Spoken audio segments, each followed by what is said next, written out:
ನಾನು ಡಾಕ್ಟರ್ ಪ್ರಭು ಮದ್ಭಾವಿ, ಮಕ್ಕಳ ಹಾಗೂ ನವಜಾತ ಶಿಶು ತಜ್ಞ, ಮಹೇಶ್ವರಿ ಹಾಸ್ಪಿಟಲ್ ಇಲ್ಕಲ್. ಸೊ ಬೇಸಿಗೆ ದಿವಸ ಬಂತು ಅಂತಂದ್ರೆ ಎಲ್ಲ ಪಾಲಕರಲ್ಲಿ ಒಂದು ಕಾಡುವಂಥ ಭಯ ಅಂತಂದ್ರೆ ಏನು ಅಂತಂದ್ರೆ ಮಕ್ಕಳಲ್ಲಿ ಬೇದಿ, ವಾಂತಿ ಹಾಗೂ ನೀರಿನಾಂಶ ಕಮ್ಮಿಯಾಗಿ ಮೆಲ್ಲ ಆಸ್ಪತ್ರೆಗೆ ಅಡ್ಮಿಟ್ ಆಗ್ತಾವ ಅನ್ನೋದು ಒಂದು ಭಯ. ಸೊ ಅದ್ರ ಬಗ್ಗೆ ಕುರಿತು ಒಂದಿಷ್ಟು ಮಾತುಗಳನ್ನ ಆಡಲು ನಾನು ಇವತ್ತು ಬಯಸ್ತೀನಿ.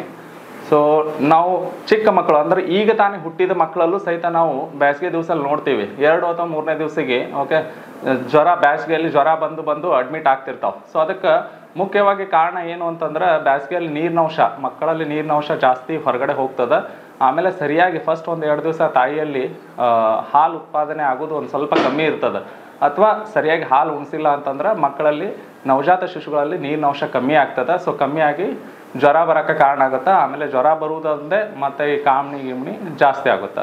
ಸೊ ಅದನ್ನು ತಡೆಗಟ್ಟಬೇಕು ಅಂತಂದ್ರೆ ನಾವು ಎಲ್ಲ ತಾಯಂದಿರಲ್ಲಿ ರಿಕ್ವೆಸ್ಟ್ ಮಾಡೋದೇನು ಅಂತಂದ್ರೆ ಫಸ್ಟ್ 2 ದಿವಸ ಸರಿಯಾಗಿ ಪ್ರತಿ 2 ತಾಸಿಗೆ ಅಥವಾ ಮಗು ಹತ್ತಾಗ್ಲೆಲ್ಲ ಎದೆ ಹಾಲು ಉಣಿಸ್ಬೇಕು. ಅಕಸ್ಮಾತ್ ಎದೆ ಹಾಲು ಬಂದಿಲ್ಲ ಅಂತಂದ್ರೆ ಸೊ ಅಲ್ಲಿ ನಿಮಗೆ ವೈದ್ಯರನ್ನು ಸಂಪರ್ಕಿಸಿ ಸೂಕ್ತವಾದ ಫಾರ್ಮುಲಾ ಫೀಡ್ನ ನೀವು ಕೊಡಬಹುದು.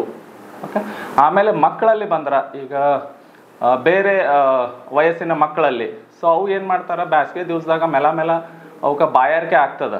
ಸೊ ಸರಿಯಾಗಿ ನೀರು ಸಿಕ್ಕಿಲ್ಲ ಅಂತ ತಿಳ್ಕೊರಿ. ಸೊ ಅವಾಗೂ ಕೂಡ ಆ ಮಕ್ಕಳಲ್ಲಿ ನೀರಿನಂಶ ಕಮ್ಮಿಯಾಗಿ ಜ್ವರ ಬರೋದಾಗ್ಲಿ ಆಗುತ್ತೆ.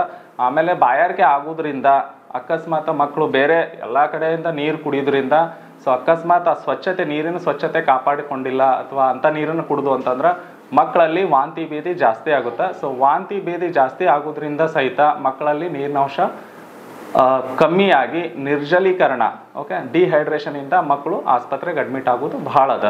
ಸೊ ಅದಕ್ಕೆ ನಾವು ಏನು ಹೇಳ್ತೀವಿ ಅಂತಂದ್ರೆ ಮಕ್ಕಳು ಬೇಸಿಗೆ ರಜೆ ಇರ್ತದೆ.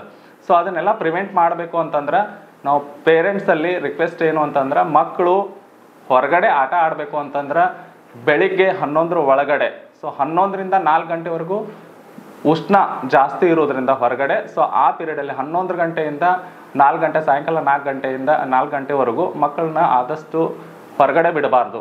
ಸೊ ಮಕ್ಕಳು ಆಟ ಆಡಕ್ಕೆ ಬಯಸ್ತಿದ್ದ ಅಂತಂದ್ರೆ 11 ಗಂಟೆ ತನಕ ಇಲ್ಲ ಸಾಯಂಕಾಲ 4 ಗಂಟೆ ನಂತರ ಮಕ್ಕಳು ಯಥೇಚ್ಛವಾಗಿ ಹೊರಗಡೆ ಆಟ ಆಡ್ಬೋದು.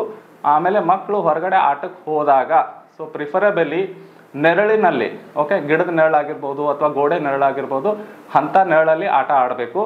ಆಮೇಲೆ ಮಕ್ಕಳಿಗೆ ಬಟ್ಟೆ, ಸೊ ಮಕ್ಕಳು ಉಷ್ಣತೆ, ಶರೀರದ ಉಷ್ಣತೆ ಜಾಸ್ತಿ ಆಗಬಾರ್ದು ಅಥವಾ ನೀರಿನಂಶ ಹೊರಗಡೆ ಹೋಗೋದನ್ನ ಪ್ರಿವೆಂಟ್ ಮಾಡಬೇಕು ಅಂತಂದ್ರೆ ಮಕ್ಕಳಿಗೆ ಆದಷ್ಟು ಉದ್ದು ತೋಳಿಂದ ಅಂಗಿ ಹಾಕಬೇಕು. ಫುಲ್ ಸ್ಲೀವ್ ಶರ್ಟ್ ಹಾಕಬೇಕು. ಆಮೇಲೆ ಲೈಟ್ ಕಲರ್ ಇರಬೇಕು. ಸೊ ಅಕಸ್ಮಾತ್ ಡಾರ್ಕ್ ಕಲರ್ ಇತ್ತು ಅಂತ ತಿಳ್ಕೊರೆ, ಬ್ಲ್ಯಾಕ್ ಆಗಲಿ ಅಥವಾ ಡಾರ್ಕ್ ಕಲರ್, ಗ್ರೇ ಕಲರ್ ಯಾವ್ದಾರು ಇತ್ತು ಅಂತಂದ್ರೆ ಸೊ ಸೂರ್ಯನ ಶಾಖಗಳನ್ನು ಅದು ಜಾಸ್ತಿ ಅಬ್ಸಾರ್ಬ್ ಮಾಡ್ಕೋತದ. ಸೊ ಅದರಿಂದ ಮಕ್ಕಳಲ್ಲಿ ಏನಾಗ್ತದೆ, ಉಷ್ಣತೆ ಜಾಸ್ತಿ ಆಗುತ್ತೆ, ಜ್ವರ ಬರುವುದು ಅಥವಾ ನಿರ್ಜಲೀಕರಣಕ್ಕೆ ಕಾರಣ ಆಗುತ್ತೆ. ಆಮೇಲೆ ಮಕ್ಕಳಿಗೆ ಮೆಲ್ಲ ನೀರು ಕೊಡಬೇಕು. ಬೇಸಿಗೆ ದಿವಸದಲ್ಲಿ ನಿರ್ಜಲೀಕರಣ ಪ್ರಿವೆಂಟ್ ಮಾಡಬೇಕು ಅಂತಂದ್ರೆ ಮಕ್ಕಳಿಗೆ ಮೆಲ್ಲ ನೀರು ಕೊಡಬೇಕು. ಆಮೇಲೆ ನೀರಿನ ಶುದ್ಧತೆ ಕಾಪಾಡ್ಕೋಬೇಕು. ಇಲ್ಲ ಅಂತಂದ್ರೆ ಸಿಕ್ಕಿದ ಯಾವುದೋ ಒಂದು ನೀರು ಕುಡಿತದ, ಸೊ ಅದರಿಂದ ವಾಂತಿ ಭೇದಿ ಆಗಿ ಮತ್ತೆ ಮಕ್ಕಳಿಗೆ ತೊಂದರೆ ಆಗುತ್ತೆ.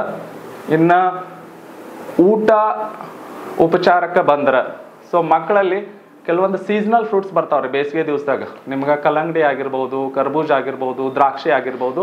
ಸೊ ಇಂಥ ಫ್ರೂಟ್ಸು ಅಥವಾ ವೆಜಿಟೇಬಲ್ಸ್ನ ಯಥೇಚ್ಛವಾಗಿ ಮಕ್ಕಳಿಗೆ ತಿನ್ನಕ್ಕೆ ಕೊಡಬೇಕು. ಆಮೇಲೆ ಮೊಸರು, ಮಜ್ಜಿಗೆ ಆದಷ್ಟು ಜಾಸ್ತಿ ಯೂಸ್ ಮಾಡಬೇಕು. ಸೊ ಇದರಿಂದ ಮಕ್ಕಳ ಶರೀರದಲ್ಲಿ ನೀರಿನಂಶ ಕಾಪಾಡ್ಕೊಳಕ್ಕೆ ಹೆಲ್ಪ್ ಆಗುತ್ತೆ. ಆಮೇಲೆ ಅಕಸ್ಮಾತ್ ಮಕ್ಕಳಲ್ಲಿ ವಾಂತಿ ಭೇದಿ ಕಾಣಿಸ್ಕೊಂಡ್ರೆ ಸೊ ನೀವು ನಿಮಗೆ ಸಮೀಪ ಇರುವಂಥ ಯಾವುದೇ ಮಕ್ಕಳ ಡಾಕ್ಟರ್ ಹತ್ರ ಸಂಪರ್ಕಿಸಿ ಅದಕ್ಕೆ ಸೂಕ್ತವಾದ ಚಿಕಿತ್ಸೆಯನ್ನು ಆದಷ್ಟು ಅರ್ಲಿ ಸ್ಟೇಜಲ್ಲಿ ತಗೋಬೇಕು. ಸೊ ಇದರಿಂದ ನಿರ್ಜಲೀಕರಣದಿಂದ ಆಗುವಂಥ ಕಾಂಪ್ಲಿಕೇಶನ್ಸ್ನ ನಾವು ಪ್ರಿವೆಂಟ್ ಮಾಡಬಹುದು. ಮಕ್ಕಳು ಅಕಸ್ಮಾತ್ ಹೊರಗಡೆ ಹೋಗಬೇಕಾದ ಪರಿಸ್ಥಿತಿ ಬಂದ್ರೆ ಬಿಸಿಲಲ್ಲಿ, ಸೊ ಅದು ಉಷ್ಣತೆಯಿಂದ ನಾವು ತಪ್ಪಿಸ್ಕೊಳ್ಬೇಕು ಅಂತಂದ್ರೆ ಪಾಲಕರು ಕೆಲವೊಂದು ಪಾಯಿಂಟ್ಸ್ ಮೇಲೆ ನಾವು ಗಮನ ಹರಿಸಬೇಕು. ಫಾರ್ ಎಕ್ಸಾಂಪಲ್ ಉದ್ದು ತೋಳಿನ ಅಂಗಿ ಹಾಕೋಬೇಕು. ಕೊಡೆ ಯೂಸ್ ಮಾಡ್ಬೋದು. ಆಮೇಲೆ ಸನ್ಸ್ಕ್ರೀನ್ ಲೋಷನ್ಸ್ ಬರ್ತಾವು, ಅದನ್ನು ಯೂಸ್ ಮಾಡ್ಬೋದು. ಆಮೇಲೆ ದೊಡ್ಡ ಮಕ್ಕಳಾಗಿದ್ರೆ ಅವರು ಡಾರ್ಕ್ ಗಾಗಲ್ಸ್ನ ಯೂಸ್ ಮಾಡ್ಬೋದು. ಆಮೇಲೆ ಇನ್ನಷ್ಟು ನಾವು ಮಕ್ಕಳ ತಜ್ಞರಾಗಿ ನಾವು ನೋಟಿಸ್ ಮಾಡಿರೋದ್ರ ಏನು ಅಂತಂದ್ರೆ ಈ ಬೇಸಿಗೆ ಬಂತು ಅಂತಂದ್ರೆ ಕೆಲವೊಂದು ಈ ಥಿನ್ನರ್ ಪಾಯ್ಸನಿಂಗ್, ಆಮೇಲೆ ಇದು ಬ್ಯಾಟ್ರಿ ಲಿಕ್ವಿಡ್ ಇರ್ತದಲ್ರಿ, ಸಲ್ಫ್ಯೂರಿಕ್ ಆ್ಯಸಿಡ್ ಪಾಯ್ಸನಿಂಗ್, ಇವು ನಾವು ಜಾಸ್ತಿ ನೋಡ್ತೀವಿ. ಯಾಕೆ ನೋಡ್ತೀವಿ ಅಂತಂದ್ರೆ ಇವನ್ನ ಬೇಸಿಗೆ ದಿವಸ ಬಂತು ಅಂತಂದ್ರೆ ಎಲ್ಲರೂ ಮನೆಗೆ ಪೇಂಟಿಂಗ್ ಅದು ಮಾಡಿಸ್ತಿರ್ತಾರೆ. ಸೊ ಅಲ್ಲಿ ಪೇಂಟಿಂಗಿಗೆ ಥಿನ್ನರ್ ಭಾಳ ಯೂಸ್ ಆಗ್ತದೆ. ಆ ಥಿನ್ನರು ಕ್ಲಿಯರ್ ಲಿಕ್ವಿಡ್ ಅದೇನು ಮಾಡ್ತಾರೆ ಅಂತಂದ್ರೆ ಈ ಬಿಸ್ಲೇರಿ ಬಾಟಲ್ ಇರ್ತಾವಲ್ರಿ, ಸೊ ಕ್ಲಿಯರ್ ಬಾಟಲಲ್ಲಿ ಇಡ್ತಾರೆ. ಸೊ ಮಕ್ಳಿಗೆ ಏನಾಗ್ಬಿಡ್ತಾವೆ, ಹೊರಗಿಂದ ಆಟ ಆಡಿ ಬರ್ತಾವೆ, ಓಕೆ, ಬಂದ ತಕ್ಷಣ ಬಾಯಾರಿಕೆ ಆಗಿರ್ತದ, ನೋಡಂಗಿಲ್ಲ ಏನದ ಅಂತೇಳಿ ಪಟ್ ಅಂತ ನೀರಿನ ಬಾಟಲ್ ಕಾಣ್ತಾವ, ತೊಗೊಂಡ್ಬಿಟ್ಟು ಕುಡಿದು ಬಿಡ್ತಾವ್ರಿ. ಸೊ ಕುಡಿದ ನಂತರ ಏನಾಗ್ಬಿಡ್ತಾವ, ಪಾಯ್ಸನಿಂಗ್ ಆಗಿಬಿಟ್ಟು ಮಕ್ಕಳು ತುಂಬ ಉಸಿರಾಡ ತೊಂದರೆ ಆಗಲಿ ಮತ್ತಿತರ ತೊಂದರೆಗಳಾಗಿ ಹಾಸ್ಪಿಟ್ಲಿಗೆ ಅಡ್ಮಿಟ್ ಆಗ್ತಾವೆ.